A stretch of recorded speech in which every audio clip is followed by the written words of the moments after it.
There! Welcome to today's video where we're going to tackle a common problem that game developers often face. So, imagine you're working on a parkour game with a wall run mechanic, and you encounter a tricky issue that messes up the player's rotation. The problem arises when the player hits the right, east, side of the wall instead of smoothly following the wall surface. The player ends up facing the wrong direction. Frustrating, right? Let's dive into solving this problem together. So, the key to fixing this rotation dilemma lies in how we calculate the wall-facing direction. In a solution provided, we've revamped the code to correctly determine the player's orientation based on the wall's normal vector. By utilizing the x and z components of the wall normal rather than the y component, we obtain a more accurate representation of the horizontal orientation.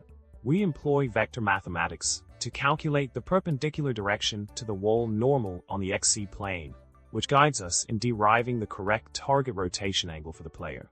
This adjustment ensures that regardless of which side of the wall the player encounters, their rotation aligns smoothly with the wall surface. Problem solved. In summary, we successfully addressed the wall run rotation issue by refining how we interpret the wall normal's direction. By reconfiguring the code to consider the full vector and calculate the correct facing direction on the xz plane, we've achieved a more consistent and accurate player rotation mechanism.